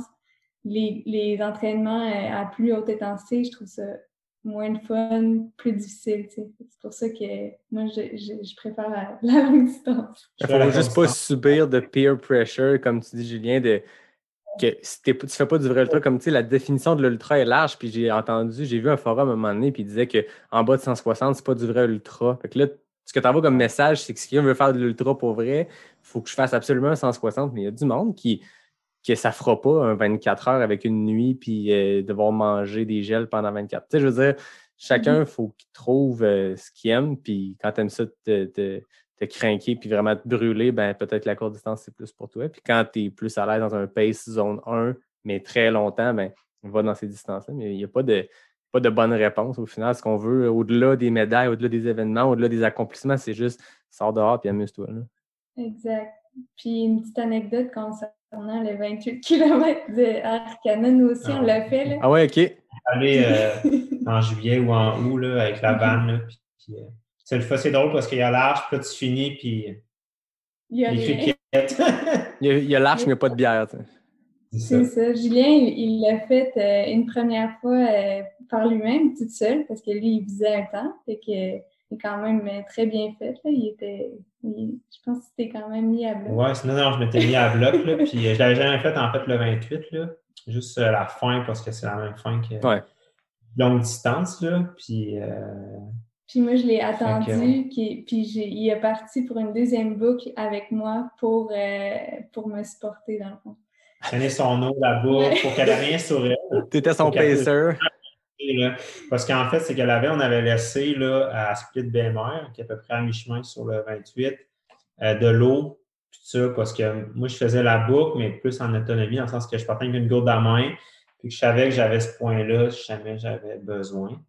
Puis là, moi, je partais à 7 heures, je faisais la boucle, j'en revenais. Puis là, le plan, c'est que je mange un peu, je me repose, je me change. Puis là, après ça, je deviens un peu le support crew mobile. Je suis joigné pendant sa race, mais là, ça n'a pas tout à fait été comme ça devait se passer. Non, qu'est-ce qui s'est passé? Finalement, tu sais, ceux qui ne connaissent pas le 28 km, ça commence par la montée du Mont-Grand-Fond, fait que c'est quand même tough comme début de course. Là. Fait que moi, j'étais en forme. Tu sais, je commence la montée, mais Julien, il m'a pris en photo pour mon départ. Puis là, il arrive pour me rattraper, mais il n'a pas été capable de me rattraper. Je prends une vidéo de son départ, puis là, je vais prendre une vidéo à l'école. Le temps que j'entre mon cellulaire, je mets le sac, puis je pars, ben, tu sais, elle était déjà un peu, avec quand même une certaine avance de 2 minutes peut-être, mais j'étais tellement cassé. Tu sais, c'était 10 minutes, j'avais fini il y a 15 minutes, là, puis j'étais vidé. Puis, fait que finalement, ben, l'écart s'est allongé. Ah, c'est vrai, fait que t'as jamais eu de support crew finalement? Je suis partie, pas d'eau, pas de bouffe. Parce que je pensais, mais là, ça faisait comme 8 km, 7-8 kilos. Puis là, j'étais comme, merde. Je regardais en arrière, des fois j'arrêtais, puis là, je me disais, ben, s'il n'arrive pas, il va falloir que j'en revienne de bord, là, parce que je peux pas faire 3 heures de course sans rien. Fait que finalement, j'arrête un peu, je regarde en arrière, je le vois arriver. Puis, ça a pris un bon 45 minutes avant que je le rejoigne, là. Ah ouais. Oh, la montée, ça a fonctionné du tout, là. Fait que c'est ça, ça a pris 45 minutes. Moi, je pensais qu'on s'était manqué, là, tu sais, rendu en haut, qu'elle était arrêtée aux toilettes, puis là, que moi, je suis passé, puis qu'elle m'attende, puis qu'elle soit finalement en arrière de moi. Mais moi, je suis en train de pousser pour la rejoindre. Puis finalement, qu'elle est en arrière de moi, fait qu'on ne se voit jamais. Puis là, il n'y a personne dans ce coin-là, là, donc il y a un moment de panique de « est où par rapport à l'autre ?» Finalement, après 45 minutes de la voir, puis Puis il y avait quand finalement- même un peu de misère à me suivre après. Ouais, non, je suis passé. Ouais, c'était ça. C'était très. Et monter dans la quand même montagne noire, non, je ne suivais pas, là. Ok, c'est un bon training back-to-back 2 fois le 28. Là. Ah ouais, c'est clair, là. Mais C'est un bon week-end choc, mais d'habitude, un week-end choc, Julien, il faut qu'il y ait un dodo entre les deux. T'sais. Là, Ouais, toi, tu as c'est fait ça. ça, week-end choc back-to-back avec 15 minutes puis un peu d'eau. Là. Une pro crunch, là, puis je suis reparti. Puis je me sentais fatigué, mais je dis bon, ça va le faire, mais finalement, non. Ouais, puis je suppose qu'il y a une part d'adrénaline aussi qui tombe. Je veux dire, le 28, oui, c'est un événement virtuel, mais je suppose qu'à ton niveau, tu devais voir c'était quoi les chronos qu'il y avait à date. Tu sais que tu es un gars de courte distance, fait que tu as dû pousser. Puis la fin, comme n'importe quelle course, c'était un dernier effort, l'adrénaline drop, puis là, boum, tu repars, puis ça part avec 600 mètres de D+, dans le premier kilomètre. Là. Ah, j'étais plus capable de recourir dans mon montée. Alors, avant, je l'avais donné en vraiment pas beaucoup de temps, puis finalement, c'était le jour et la nuit, là. Non, ça n'a pas été évident. Mais même, en fait, je pense que j'ai coupé un moment donné, en tout cas, pour aller chercher de la bouffe, puis tout ça. Puis, en fait, c'est ça, on avait laissé un drop bag. Puis là, je dis, j'en ai continué, je vais juste reprendre de l'eau. Puis ça a quand même pris, après ça, on était ensemble, là. Mais juste ces 2 minutes-là, après ça, ça a repris 15 minutes, je pense, avant que je la rattrape. Parce que là, c'était dans la montagne noire, ça monte, puis juste ça a fait un écart, puis ça a allongé. Puis finalement, j'ai été capable de la rattraper. Mais dans les descentes, là, j'avais mal aux pieds, là, puis là, non, c'était elle me poussait pour finir la boucle, là. Mais. Y avait-tu une petite satisfaction, Joanie, parce que tu disais qu'en entraînement, tu le rattrapes jamais. Là, que ce soit toi qui est la carotte qui lead puis qui pousse. Y avait-tu une satisfaction là-dedans? Il y avait d'un côté une satisfaction, puis d'un côté une inquiétude, parce qu'il y avait vraiment à filer, là. Là, j'avais peur, tu sais, puis tu sais, moi, j'avais le goût de pousser aussi, mais en même temps, je me retenais un peu parce que j'avais peur qu'il casse, là. Mais c'est une anecdote, mais ça a bien été finalement. On a fait du vélo le lendemain, tout a bien été. Bon, excellent, ça. Fait que là, on parlait de vous deux comme couple. Il y a de quoi que je veux qu'on jase parce que quand j'ai vu ça, ces médias sociaux, j'ai fait OK, ça, c'est vraiment très cool. La plupart des couples, le 31 décembre 2020, ont pris une petite bouteille de champagne, ils ont écouté le bye-bye, puis ils se sont couchés parce qu'il n'y avait pas de party.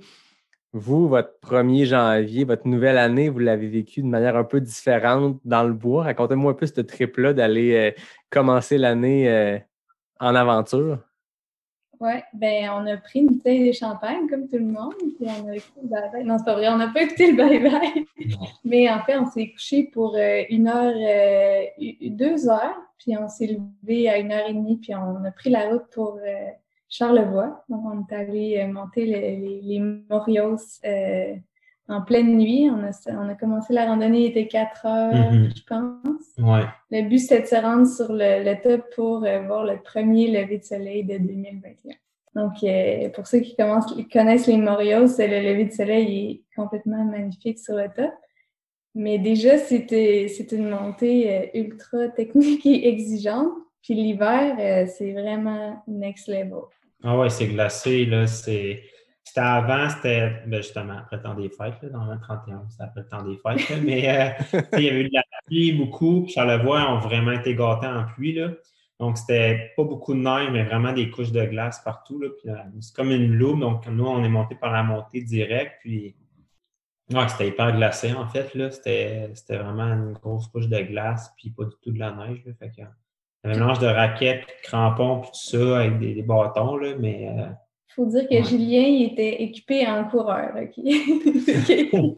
Coureur un peu plus habillé du haut du corps, mais pas du bas du corps, mettons. Il avait mis ses raquettes de course, ses souliers de course. Mais tu sais, moi, j'ai quand même fait beaucoup de randonnées d'hiver dans le passé, fait que j'ai des MSR pour les grosses montées des Adirondacks, puis tout ça, puis des bottes, etc. Mais je pense que Julien était un peu optimiste. Ouais, je pensais pas que je l'ai de même, en fait. Souvent, je très correct, là, mais là, ça montait, mais ça montait pas assez vite pour que... Mais non, pour que le cœur pompe et que la chaleur se crée, là. Ouais, c'est ça, puis tout ça, fait que souvent, avec ce que je mets dans les pieds, je suis correct, mais là, non, c'était pas assez vite, puis il faisait vraiment froid ce matin-là, là, donc...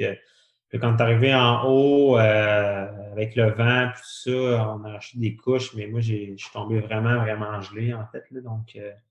ça a vraiment commencé. J'ai une grosse heure là, qui a été plus laborieuse là, à se poser des questions, qu'est-ce que je faisais là. Puis, on avait dormi 1 heure la veille. C'était levé, on a mangé un peu, mais on n'avait pas mangé vraiment durant la montée. Fait qu'on dirait qu'il y avait un mélange de fatigue, d'hypothermie, étant en hypo, puis tout ça, qui faisait que maintenant, on s'est assis juste pour voir le soleil, là, puis j'aurais cassé, je m'aurais juste couché là, puis j'aurais flyé une coupe d'heure, mais peut-être tombé en hypothermie, là. Ouais, Mais grosse fatigue, là. Ouais, non, c'était émotif, comme on dit. J'aurais dû rester couché. Ouais. Mais 15 minutes après, ça a fini par dégeler en redescendant, puis là, finalement, avec les photos, parce qu'on est allé avec un ami en vie, que c'est un crinqué aussi, là, surtout en vélo, puis c'est lui, en fait, qui avait proposé l'idée, là, puis il nous a crinqué là-dedans. Il dit, bon, pourquoi pas, puis tout ça, puis il est super bon photographe, là, pour les gens qui ont vu les photos qu'on a partagées, puis tout ça, fait que finalement, les photos, ben, c'est ça en valent amplement les 1 heure de La souffrance. Ouais. Ben, pas juste les photos, mais Non, pour vrai, l'expérience, c'est tellement spécial de monter une montagne quand le soleil s'élève, là, juste de vivre ça tranquillement parce que le ciel est super saturé en couleurs. Après ça change. C'est tellement beau un lever de soleil sur le top d'une montagne. C'est magique. Tu sais, je conseillerais à tout le monde de faire ça au moins une fois dans sa vie. Alors, c'est clair. Moi, c'est l'été, si à un moment donné, je fais de l'insomnie, ça n'arrive pas souvent, mais je sais que ça m'arrive, qu'à un moment donné, tu te lèves à 3 h du matin, puis tu sais, moi, je suis hyper actif, puis je dors pas beaucoup dans la vie. Fait que quand je me réveille à 3 h puis que ma nuit est faite, elle est faite, au lieu de virailler dans le lit, souvent je pars, puis je suis allé en voir une coupe de même au Mont-Saint-Anne, juste parce que tu es réveillé, puis tu t'endors pas, puis tu as qu'à aller faire un entraînement plate autour, puis sortir courir, ben, tu t'en vas au Mont-Saint-Anne, puis je veux dire, un lever du soleil sur un top de montagne, c'est dur à battre, là. Vraiment, vraiment. Plus dur à vivre quand t'es gelé, mais ça, c'est une autre histoire. Maintenant, gelé, il n'y en a pas tellement projeté sur le moment. Un peu, là. J'ai vagues souvenirs. Il y a des blackouts, tu sais. Ouais, non, j'ai bien gelé, là. J'ai vraiment gelé autant. Mais bon. Mais c'est ça l'aventure, hein? C'est toujours, il arrive toujours des péripéties comme ça, puis on a quand même le goût d'y retourner tout le temps. Ah ouais, c'est tout le temps ça. C'est comme une fan and race, là. Ah non, c'est ça. On a toutes sortes d'idées pendant, mais on finit, puis ça prend 5 minutes, puis on passe à la prochaine. Ah oui. Avez-vous d'autres plans pour cet hiver d'aventure? Oui, on veut faire le Sentier des Caps. OK. À partir de Saint-Tite. Ouais, Puis, d'un trait, là. Oui, d'un trait aller jusqu'au massif. C'est un bon 35 kilos, dépendamment des conditions, ça va être peut-être raquette ou à pied. Fait que ça, c'est un de nos plans. On a d'autres plans? Il y en a, ben, qu'est-ce qu'il y a d'autre? On est un peu spontané dans nos plans, c'est ça. en fait. Il y en a des idées vagues, là. C'est sûr qu'on aime bien partir des week-ends à des endroits, là. Par exemple, on veut aller par la Mauricie, peut-être en fin de semaine. Puis, de ce temps-ci, on a une formule qu'on aime bien, là, dans le sens que, ben, c'est ça, on fait du ski, on fait de la raquette, fait qu'on essaie de combiner une journée une longue sortie en ski, en skate, par exemple, là, 2 heures, 2 heures et demie. Puis après ça, le lendemain, ben, on mélange une longue en trail, donc en raquette ou en soulier avec un peu de classique. Donc, souvent, c'est comme ça qu'on meuble nos fins de semaine. Fait qu'on va essayer de faire ça. Mont-Valin, l'hiver, jamais été, espérais c'était incroyable. Fait que passer un week-end à Mont-Valin, faire du ski, puis de la rando, faire de la Mauricie, Mont-Mégantic aussi. Puis toujours essayer de combiner ski puis raquette, là, course en raquette ou course marche raquette. Là. Fait que comme ça, ben c'est ça, tu explores plus d'endroits, là. Mais pas de défis sportifs d'essayer d'accumuler, de déniveler ou de rentrer du volume ou quoi que ce soit. Là. Pas vraiment. Là. Plus profiter du ski puis de la raquette. Là. Les conditions de raquette sont là, on a reçu de la neige, donc c'est mieux puis tout ça. Là. Mais pour ça, c'est vraiment le fun. Puis on est allé. Il y a tellement de place là, en fait, à Québec là, pour faire de la raquette. Là. C'est ça que ça permet de découvrir aussi fin de semaine. Bon, OK, on va essayer tel endroit. Fin de semaine suivante, on va essayer tel endroit. Puis tu te rends compte qu'il y a tellement de trails que tu peux faire, puis que tu peux faire 30 kilos facile là, sans passer au même endroit. Puis okay, c'est ça qui est le fun à faire en ce moment. Là. Ah oui, on est gâtés à Québec pour vrai. Là. Je pense que c'est même partout au Québec, il y a des beaux sentiers, mais à Québec. Là, je ne veux pas prêcher pour notre paroisse, mais je veux dire, nord, sud, est, ouest, peu importe la direction que tu pars, il y a quelque chose de trippant, puis il y a des kilomètres de sentiers. Mais parler des Monts-Valin, moi, mes parents ont un chalet là-bas, puis on passe. D'habitude, on va là plusieurs fois dans l'hiver. Là, on va voir cette année ce que ça dit, mais c'est ridicule la quantité de neige. Je veux dire, moi, dans mon training, dans mes blocs d'entraînement, je prévois la fin de semaine là-bas pour aller courir, mais aussi parce qu'il faut déneiger les 8 mètres qui sont tombés sur le chalet. Puis, pour vrai, j'exagère à peine. Je veux dire, à la fin de l'hiver, même pas février, d'habitude, c'est un chalet de 2 étages, puis je peux comme passer du toit au banc de neige. Comme sans sauter. C'est comme ridicule, les accumulations de neige là-bas. Puis, le parc des Monts-Valin est assez fou, là. Tellement. Oui. Là. Puis, tu sais, les parcs que tu visites l'été, ça vaut la peine de les revisiter l'hiver parce que les paysages, la forêt est tellement différente. Ah oui.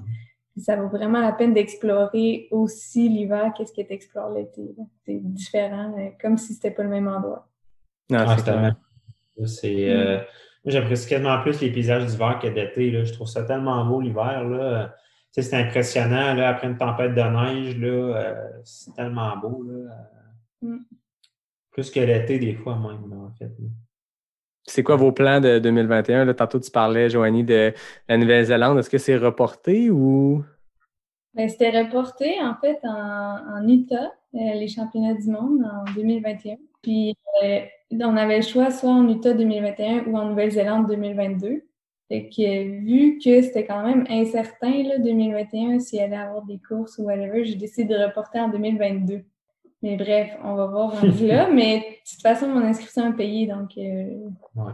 Mais bref, le gros scoop de 2021, c'est que Julien et moi, on va faire le Canadaman. Oh! Fait que là, c'est toi qui amène... Après, Julien qui t'a amené dans les trails, puis Henri Cana, là, c'est le contraire.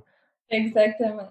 Ah, c'est sorti de la zone de confort, là, pour mon cas, là, parce que j'ai fait plus de vélo en 2020, mais là, ça va être en faire encore plus, mais surtout l'hiver, puis vite au printemps. Puis, tu sais, les Canadaman, c'est ça, le vélo, c'est ça, c'est le gros morceau, là. C'est 180 kilos avec quasiment 3000 mètres de D+, là. C'est vraiment pour raide, là. Puis, tu sais, j'ai fait un peu de triathlon dans le passé, là, en 2014-2015, un peu, là, de distance olympique, puis un demi. Puis, je suis un peu à ça, mais c'est pas long que j'ai mis ça de côté. Mais là, c'est surtout l'aspect de... Tu sais, j'aurais pas fait un triathlon sous une bannière Ironman, tout ça. Mais là, sur un aspect de... C'est vraiment plus... Johnny peut plus en parler, là, mais c'est moins l'esprit triathlon de gros bike, puis de show-up, puis des fois qu'il peut y avoir dans des gros événements Ironman, puis sous cette bannière-là. Puis surtout le fait afin que ça soit vraiment en trail. Ben là, c'est sûr, ça devient intéressant, là. Comme événement. Tu vas retomber dans tes bottines à la fin. Oui, c'est ça. En fait, c'est pas dans quel état tes jambes seront, mais au moins tu vas tomber dans quelque chose d'une zone plus connue. En fait, c'est d'arriver le moins cassé possible en bike pour trouver plus vite des bonnes sensations en course à pied puis tirer mon épingle du jeu en course à pied. Fait que le bike, pour moi, est vraiment le nerf de la guerre dans tout ça, ben, comme plusieurs triathlètes, là, c'est le sport le plus long, là. Mais c'est d'arriver le moins pété possible à la fin du bike après 6 heures de bike pour finalement enchaîner la course puis d'avoir quand même des sensations un peu intéressantes. Je ne vais pas te décourager, mais Mathieu Blanchard, cet été, dans un de ses défis qui menait à son GR A1 en Gaspésie, c'est de faire un Ironman pour le fun. Puis il y a des vidéos de lui qui fait son marathon, qui était Mathieu, c'est un coureur, là, je veux dire, c'est pas grand-chose de marathon pour lui, puis il était c'est comme commencer au kilomètre 35. Ben oui, c'est ça, là. C'est tellement top, la transition bike-course, là. C'est hallucinant, là. Puis il faut que tu le travailles, là. Fait que faut que j'essaie de faire ça cet hiver, mais c'est pas évident de travailler dans le bike d'hiver quand il y a le ski de fond, puis il y a tout ça, là. Fait que Joanie, des fois, me remet dans la tête qu'il y a ça, là. Puis si tu ne prépares pas assez pour ça, ben tu vas vraiment payer cher, là. C'est ça le problème, c'est que tu as bien beau être vraiment un bon coureur, mais si tu n'as plus de jambes à cause que tu n'as pas assez de fitness en bike, ben tu ne seras pas capable de courir à la vitesse que tu es supposé de courir. C'est vraiment important de s'entraîner en bike pour cette épreuve-là parce qu'il y a des murs, là. Tu sais, c'est des côtes 14% après 14% tout le temps en vélo. Fait que c'est vraiment tough, là. Ça finit par 1,7 km à 17% de moyenne. Le dernier kilomètre, c'est à 17% de moyenne. Tu sais. Ça finit fort. Ouais. Faut que tu montes en zigzag dans la côte, là, parce que C'est sinon, tu fais juste, c'est à 2 km/h. Ah non, c'est Ça, clair. Ça, c'est le défi de l'année. Puis sinon, Ouais. on flirte avec l'idée de faire le 125 km à Ricana. Julien qui a commencé dans ton en disant qu'il n'est pas tant à longue distance, Ouais. courir dans la nuit, puis tout. C'est sûr qu'à ta vitesse, ça se peut que tu ne cours pas la deuxième nuit. Ben, c'est mais ça, là. Genre un peu de nuit au début, comme tout le monde. Après ça, tu vas finir avant la noirceur. Ben, normalement, là. Ça se passe bien, là. idéalement, tu vas avoir des meilleures sensations aussi en haut des Moreos qu'au 1er janvier. Alors, c'est ça, genre des flashbacks de quasiment un an d'avant, là. Puis, fait que, ouais, c'est ça. Fait que peut-être THC, là, 125, là. Mais c'est parce qu'il y a tellement d'incertitudes au niveau des courses que c'est ça. C'est comme difficile à dire. Là. Mais c'est sûr, le gros morceau, c'est ça, quand tu t'amènes, puis qui sait, là, pour la suite, là. Oui, mais il y a toujours des petites courses locales là, que je pense qu'on aimerait faire, C'est comme ça. la trail, la Kiné du coureur, Ouais. les trucs comme ça. Mais c'est pas encore 100% défini le calendrier 2021. Je pense qu'on ne peut pas, personne, se couler dans le béton un calendrier parce que, contrairement à d'habitude, là, on espère que ça ait lieu, mais c'est tout. C'est ça. Mais tu sais, il y a la traversée de Charlevoix qu'on aimerait ça faire aussi dans son entièreté, là, en peut-être 2 jours, là. Fait que OK. 2 fois 50 kilos. Puis en fait, ben, la traversée de Charlevoix, c'est presque tout le THC 125. Ben oui. Donc, puis la famille ingénieure, un chalet avec des marques, donc 2 km du départ, là, passer devant. Là.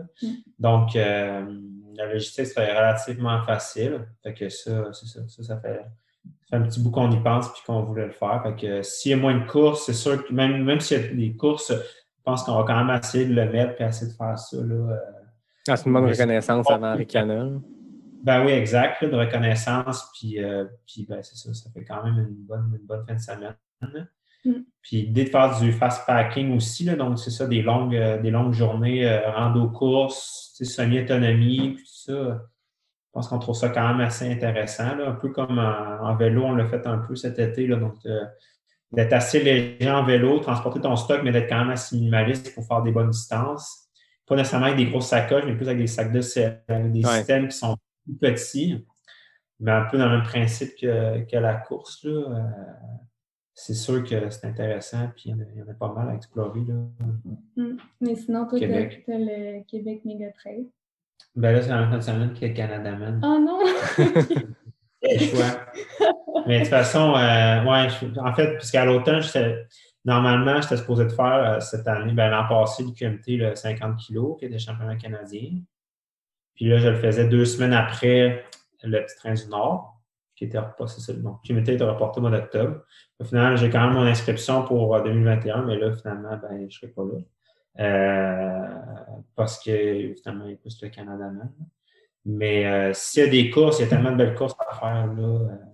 J'en ai fait vraiment beaucoup là, en 10 ans, là, des courses de trail. Là, fait qu'il y en a une tonne à faire qui sont le fun. Là, fait que...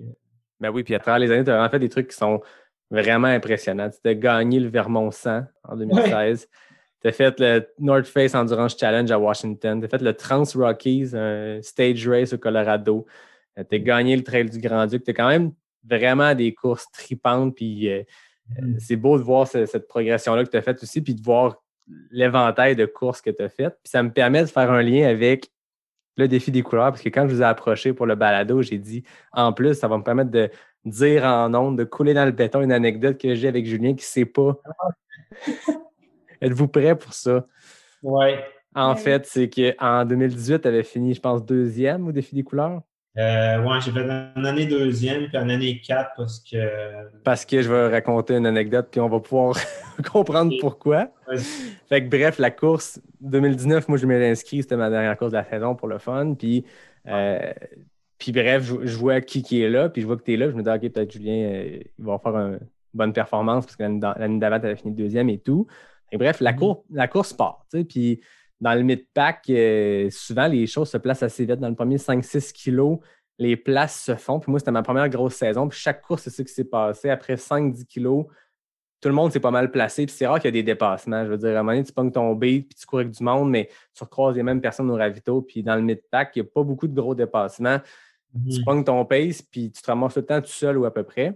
Puis à un moment donné, je courais peut-être rendu au 18-20e kilo quand on est dans la ligne d'hydro et tout ça.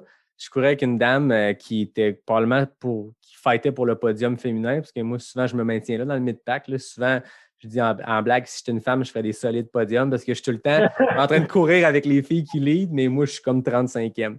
Fait que bref, on court ensemble, on jase, mais pas tant. C'est vraiment silencieux. C'est cool, le défi des couleurs. Tu es dans l'automne, il fait beau, puis les couleurs des arbres, c'est ça qui est vraiment la particularité de l'événement. Puis à un moment donné, on entend comme si un chevreuil traversait dans le off-track. Là, on est dans un single track, puis on se suit, puis on entend un vacarme. Puis là, tu te dis, je veux dire, y a-t-il un loup qui nous court après? Parce que c'est super paisible, c'est tranquille. Et là, il y a les arbres qui shake, tu sais.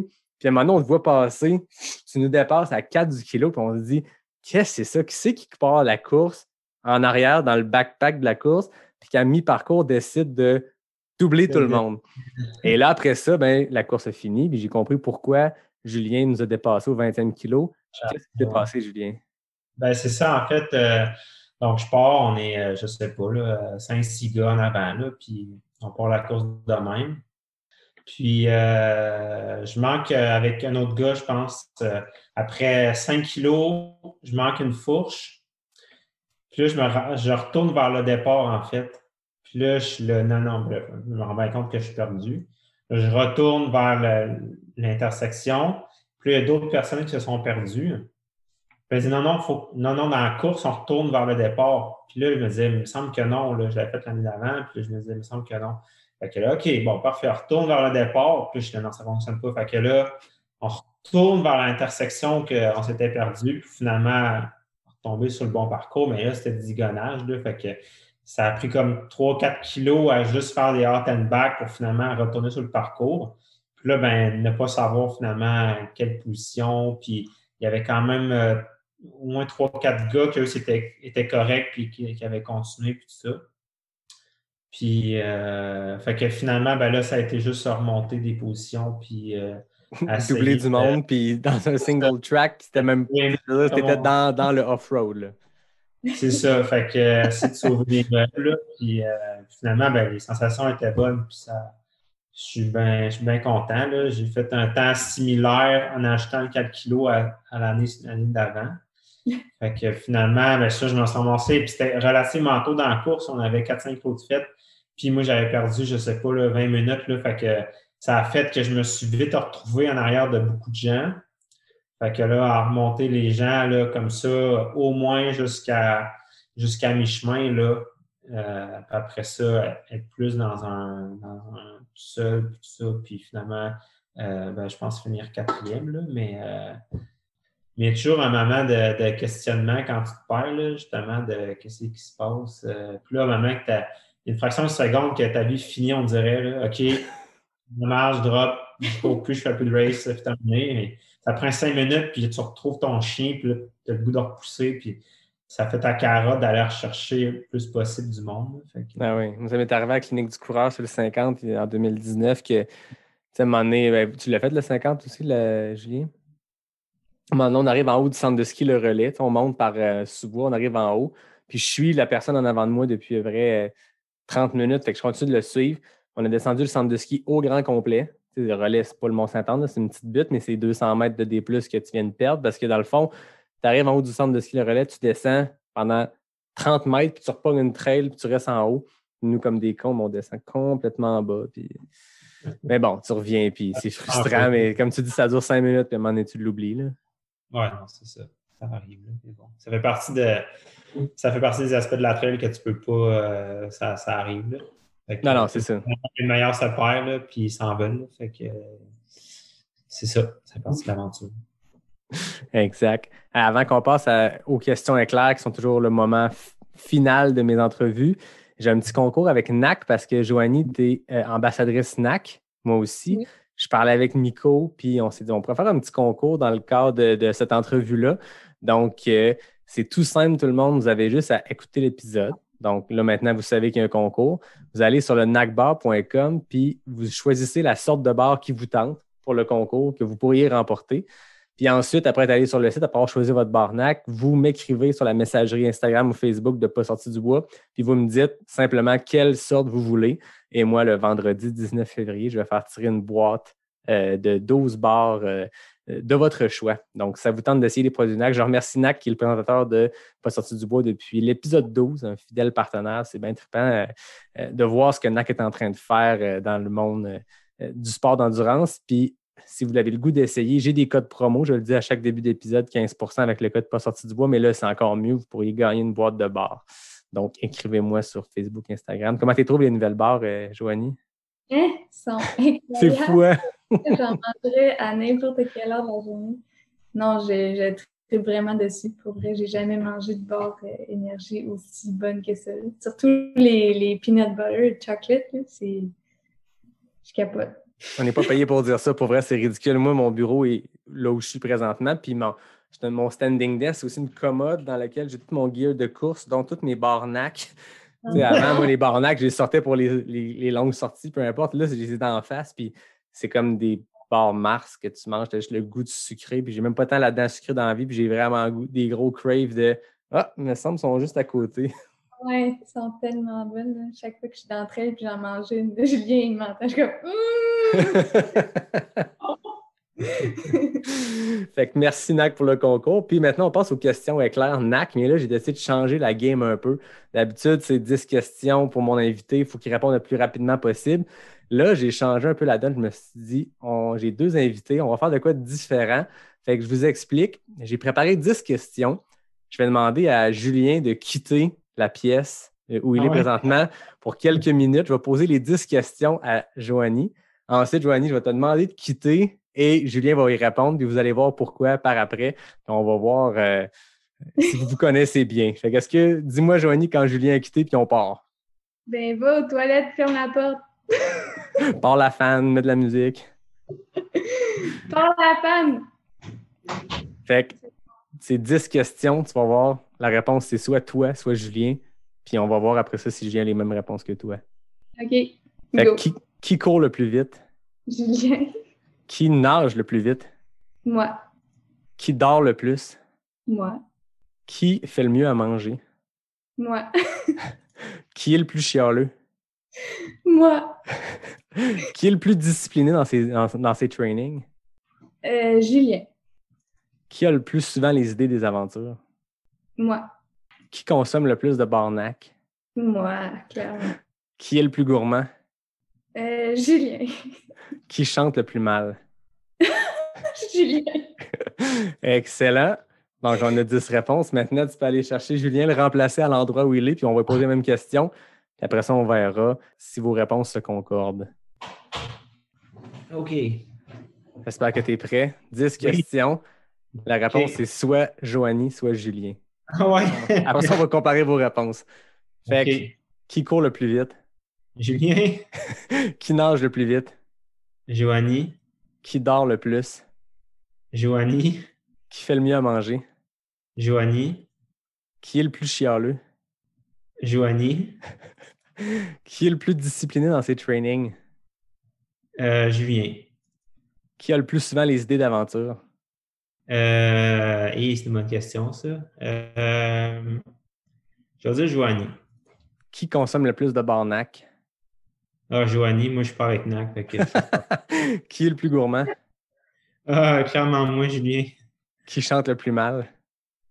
Julien. Joanie est très bonne. Fait que tu peux dire à Joanie de revenir. On va comparer ces réponses-là, voir. Joanie! Je pense qu'on a 10 sur 10. Qui a gagné? Ben, pour vrai, il n'y a pas vraiment de gagnant. Par contre, je peux vous dire que c'est vraiment impressionnant parce que vous êtes 10 en 10, les deux sur la même réponse. Oh! C'est très, très fort. Hein? Pour notre spécial Pas sorti du bois Saint-Valentin, il y avait un quiz thématique. Non, c'était pas Saint-Valentin, mais vous avez exactement les 10 mêmes réponses. Donc, vous vous complétez bien. Je pense que c'est très impressionnant puis je vous félicite. Merci. Hey, un grand merci à vous deux. C'était vraiment cool comme jasette. Merci à toi. Ça fait plaisir. Merci beaucoup pour l'invitation. Ben écoute, ça fait plaisir. C'était vraiment intéressant de jaser de tout plein de choses, de trail, de triathlon, d'aventure. Je pense que vous avez donné bien des idées aux gens qui ont écouté parce que vraiment, vous faites des beaux trips. Si les gens veulent vous suivre, où on vous suit sur les médias sociaux? Instagram, Joanie Desroches, c'est assez facile à trouver. Ben moi, mon nom, c'est le trailer en fait, là. Mais ça vient de Sherbrooke. Là. Quand je croque le verre et or, j'étais le seul qui faisait de la trail, là. Fait qu'il m'appelait le trailer. Fait que j'ai gardé ça pour ça. Là. Mais ouais, le trailer. Parfait. Allez les suivre. De toute façon, j'ai l'habitude dans mes posts qui font un petit build-up vers l'épisode de vous taguer. Fait qu'allez les suivre. C'est vraiment intéressant de voir les aventures. Ça donne des idées. Comme d'habitude, je remercie David Hébert qui signe le design graphique, Fred Desroches pour le thème musical, puis tout le monde qui nous écoute semaine après semaine. C'est vraiment, vraiment trippant de faire des entrevues. Moi, j'ai le beau rôle. Là. J'invite du monde intéressant, puis on jase autour d'une bière. C'est facile. Mais après ça, on pitch ça en ligne, puis de voir que les gens sont au rendez-vous. Les gens nous écrivent que ça les craint pour leur training. J'ai eu des messages. La semaine passée, je capotais. Tu sais, quand tu pars un projet de même, tu te dis, ça va être cool. Moi, j'en consomme des podcasts. Ça va être intéressant, point.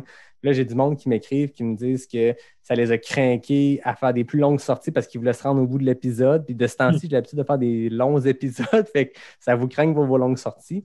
Mais blague à part, c'est vraiment trippant. Puis continue de m'écrire, moi, ça me fait bien chaud au cœur. Puis ça me motive des fois. Ça me motive toujours à poursuivre et faire des nouveaux épisodes, d'inviter du monde intéressant. Puis j'ai une belle trolley d'invités qui s'en vient pour les prochaines semaines. Mais aujourd'hui, je vous remercie. Toi, Joanie Desroches, toi, Julien Lachance. Merci d'avoir été là avec nous.